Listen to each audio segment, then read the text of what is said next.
የሩሲያና ዩክሬን ጦርነት መነጋገሪያነቱን ቀጥሏል። በሁለቱ ሀገራት መካከል የሚደረጉ ጥቃቶች አሁንም መቀጠላቸው ሲነገር፣ አሁን ደግሞ በጦርነቱ ላይ የሌላ ሀገር ዜጋ እየተሳተፈ ነው የሚለው ጉዳይ ትኩረት እየሳበ መጥቷል። የደቡብ አፍሪካው ፕሬዝዳንት ሲሪል ራማፎሳ ዜጎቹ በሩሲያና ዩክሬን ጦርነት መካከል ሆነው ዋይታ እያሰሙ ነው ማለታቸውን የመገናኛ ብዙሃንን ቀልብ ስቧል። የደቡብ አፍሪካ መንግስት በሩሲያና ዩክሬን ጦርነት መካከል ቅጥር ፈጽመው እየተዋጉ ከሚገኙ 17 ዜጎቹ ጥሪ እንደደረሰው አስታውቋል። ተዋጊዎቹ ከ20 እስከ 39 ዓመት ድረስ ዕድሜ ያላቸው ሲሆን በዩክሬን ጦርነት በተጎዳው የዶንባስ ክልል ውስጥ እንዳይወጡ ሆነዋል። ዶንባስ በሩሲያና ዩክሬን ጦርነት ውስጥ አብይ የትኩረት ማዕከል የሆነች አካባቢ ነች። የዶንባስን ክልል ሩሲያ መቆጣጠር አብዝታ የምትፈልግ ሲሆን ዩክሬን ግዛቶቿን አሳልፋ መስጠት አለባት የሚለው ትርክ ተፈጻሚ እንዲሆን የምትፈለግበት አካባቢ ይሄ ቦታ ነው። የዶንባስ ክልል አስፈላጊ ከሆነበት ምክንያት መካከል የኢኮኖሚ ሀብት መሆኑን ሉዊስ ጃኮብሰን የተባለ ጸሐፊ ስለዚህ አካባቢ ሰፊ ሀተታን በአልጀዚራ ላይ በጻፈበት ወቅት ገልጿል።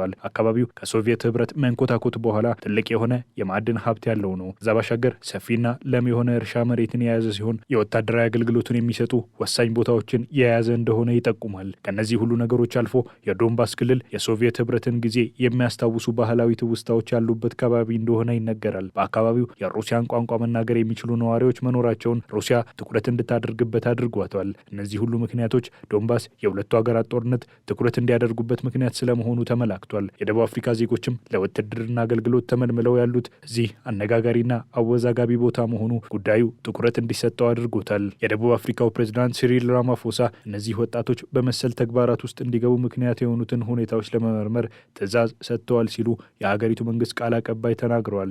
ይሁን እንጂ ደቡብ አፍሪካውያን ለዩክሬንም ይሁን ለሩሲያ እየተዋጉ ስለመሆኑ ግልጽ አልተደረገም። በሀገሪቱ መንግስት ህግ መሰረት ካልተፈቀደ በስተቀር ቅጥረኛ ሆኖ በመስራት ለሌላ ሀገር መዋጋት ህገ ወጥ ነው። ይሁን እንጂ መንግስት ተዋጊዎቹ አጓጉ የሆኑ ውሎች እየቀረበላቸው ለሌላ ሀገር እንዲዋጉ ተደርገዋል ሲል ቅሬታውን አቅርቧል። የሀገሪቱ መንግስት ቃል አቀባይ ቪንሰንት ማግቤኒያ ደቡብ አፍሪካ ተዋጊዎቹን ወደ ሀገራቸው ለመመለስ ዲፕሎማሲያዊ መንገዶችን እየተጠቀመች መሆኑን አስረድተዋል። ፕሬዚዳንት ራማፎሳ እና የደቡብ አፍሪካ መንግስት ከውጭ ወታደራዊ አካላት ጋር የሚሰሩ ግለሰቦችን እያደረሱ ያሉትን የጉልበት መበዝበዝ አጥብቀው ያወግዛሉ ሲሉም ገልጸዋል። ደቡብ አፍሪካ ከ30 በላይ የስራ አጥነት ቁጥር ያላት ሀገር እንደሆነች መረጃዎች ያመለክታሉ።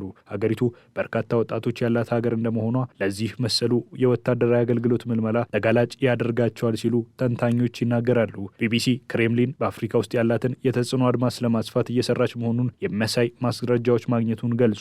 በሩሲያ የመከላከያ ሚኒስቴር የሚመራው አፍሪካን ኮርፕስ የተባለው የሩሲያ ቡድን መሪው ፕሪጎዥን በአውሮፕላን አደጋ ከሞተ በኋላ በምዕራብ አፍሪካ ያለውን ወታደራዊ ቡድን ዋግነርን በተሳካ ሁኔታ ተክቷል። የደቡብ አፍሪካ መንግስት በተለይ በሩሲያ ውስጥ በውጭ ሀገር ስራዎችን ለመስራት በሚደረገው የማህበራዊ ቅጥር ዕድሎች ማስታወቂያ እንዳይታለሉ ለወጣት ሴቶች ማስጠንቀቂያ ሰጥቷል። በቢቢሲ የተደረገ አንድ ምርመራ እንዳረጋገጠው ወጣት ሴቶች ታርታስታን ውስጥ ወደሚገኘው የአላቡጋ ልዩ የኢኮኖሚ ዞን ተወስደው በአንድ የድሮን ፋብሪካ ውስጥ እንዲሰሩ ተደርገዋል። ከ1000 በላይ ሴቶች ከአፍሪካና ከደቡብ እስያ በአላቡጋ የጦር መሳሪያ ፋብሪካዎች ውስጥ እንዲሰሩ ተደርገዋል ተብሎ ይገመታል።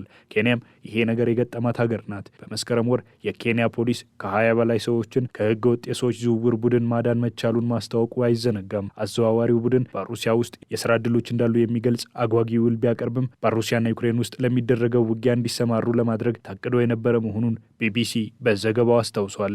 ከተዋጊ ወታደሮች ጋር በተያያዘ ዩክሬን የሀገሯን እስረኛ ወታደር የገደለን የሩሲያ ሰራዊት አባል በዕድሜ ልክ እስራት እንዲቀጣ ቅጣት አስተላልፋበታለች። ሁለቱ ሀገራት ከዚህ ቀደም በጥቁር ባህር ጥቃት እንዳይፈጸም የሚያደርግ የኃይል መሰረተ ልማቶች ኢላማ እንዳይሆኑ አጭር የተኩስ አቁም ስምምነት ያደረጉም ጊዜ የተለያዩ የጦርነት እስረኞችን መለዋወጣቸው አይዘነጋም። ይሁን እንጂ አሁን ላይ ዲሚትሪ ኩራሾቭ የተባለ የሩሲያ ወታደር የዩክሬንን ጦር እስረኛ ሆን ብሎ በአዛዦቹ ትዕዛዝ በመግደል ዘብጥያ እንዲወርድ መደረጉን ዩክሬን አስታውቃለች። ወታደሩ ይህንን ሲያደርግ የዓይን እማኞች እንዲሁም የተንቀሳቃሽ ምስል ማስረጃ ማግኘት ስለመቻሉ ተጠቁሟል። የተገደለው የዩክሬን ወታደር ቪታሊ ሆንዲዩክ የሚባል ሲሆን በወቅቱ ምንም አይነት መሳሪያ እንዳልያዘ ተነግሯል።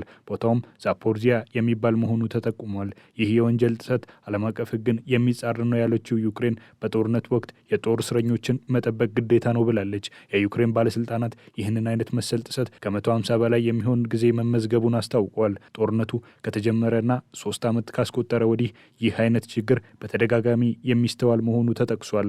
አሁን ላይ ለመጀመሪያ ጊዜ በፍርድ ቤት ይህ ጉዳይ መዳኘቱ ተነግሯል። ይህ አይነት የፍርድ ሂደት ዩክሬን ግለሰብ ወታደሮችን ተጠያቂ ለማድረግ የምታደርገው ጥረት አካል ስለመሆኑም ተመላክቷል። ተከሳሽ በመጀመሪያ የፍርድ ሂደቱ ላይ ጥፋተኝነቱን አምኖ የነበረም ቢሆን በኋላ ላይ ጥፋቱን የፈጸመው ባልደረባው መሆኑን ገልጿል። ይሁን እንጂ ከዚህ በኋላ የታዩ የምስልና የሰው ምስክሮች ጥፋተኛ እንዳስባሉት ተነግሯል።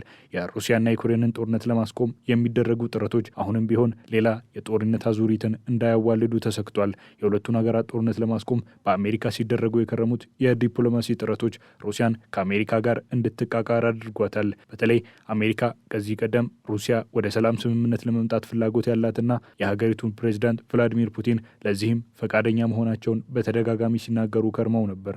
ይሁን እንጂ ከቅርብ ጊዜያት ወዲህ በቭላዲሚር ፑቲን ላይ ያላቸው እምነት ተሸርሽሮ በሩሲያ ላይ መጨከን ጀምረዋል። ከሳምንታት በፊት የሩሲያ ዋና የነዳጅ አምራች ኩባንያዎች ላይ ማዕቀብን የአሜሪካው ፕሬዝዳንት ዶናልድ ትራምፕ ጥለዋል። ከዛ ጊዜ በኋላ የሁለቱ ሀገራት እሰጥ አገባ ጨምሮ አሁን ላይ ወደ ኒውክሌር ተሸካሚ መሳሪያዎችን ወደ መጀመር ደርሰዋል። የሩሲያው ፕሬዝዳንት ቭላዲሚር ፑቲን ከሀገሪቱ የደህንነት ምክር ቤት ጋር ስብሰባን ባደረጉበት ወቅት ትኩረት የሳበ ትዕዛዝ ሰጥተዋል። ይህም ሩሲያ የኒውክሌር መሳሪያዎችን እንድትሞክር የሚያስችሉ ሁኔታዎችን ለማየት የሚረዱ ዝግጅቶች እንዲደረጉ አዘዋል። ፑቲን ይህንን ያሉት ትራምፕ ከሳምንት በፊት አሜሪካ የተለያዩ የኒውክሌር መሳሪያዎችን ሙከራ እንደሚደረግ ከተናገሩ በኋላ ነው። ይህ ነገር እየተካረረ መጥቶ ከባድ የኒውክሌር ትንቅንቅ እንዳያመጣና ዓለምን ከቀዝቃዛው ጦርነት በኋላ ሌላ ውጥረት ውስጥ እንዳይከታት የሚያሰጋ ነው ተብሏል። ይህም ሩሲያ እሰጥ አገባ ከገባችበት የኔቶ ጉዳይ ጋር የሚያያዝ ስለመሆኑም ተመላክቷል።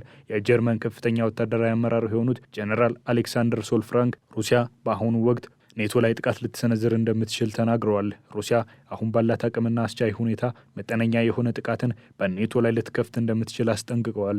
ይሁንና ሩሲያ የምትፈጽመው ጥቃት ትልቅ ሊሆን እንደማይችል የተናገሩት ጀነራሉ ነገር ግን የታቀደበት እንዲሁም የታሰበበት ሊሆን እንደሚችል ነው ያስረዱት። ይሁን እንጂ በረዥም ጊዜ ውስጥ የተራዘመ ጥቃትን እስከ ጎርጎሮሳውያኑ የዘመን ቀመር 2029 ባለው ጊዜ ጥቃት ልትከፍት እንደምትችል ስጋት የሚያሳድር መሆኑንም ጠቁመዋል። ወታደራዊ አመራሩ ሩሲያ ይህንን ልታደርግ ትችላለች ያሉበትን ምክንያት ዘርዝረዋል።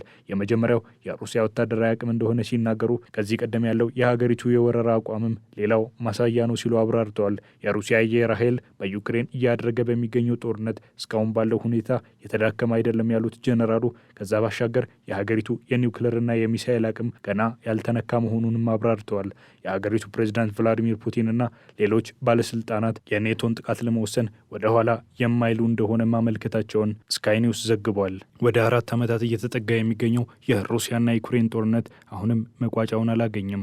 በንጹሐን ላይ የሚደርሰው ሞትና በመሰረተ ልማቶች ላይ የሚፈጸሙ ጥቃቶችም ተጠናክረው መቀጠላቸው እየተነገረ ይገኛል። አሁን የሚደረጉት ጥቃቶች የግንባር ውጊያን መሰረት ያላደረጉ ቢሆንም የድሮን ጥቃት መጠናከራቸው ለሁለቱ ሀገራት ዜጎች ፈተና መሆኑም እየተነገረ ይገኛል።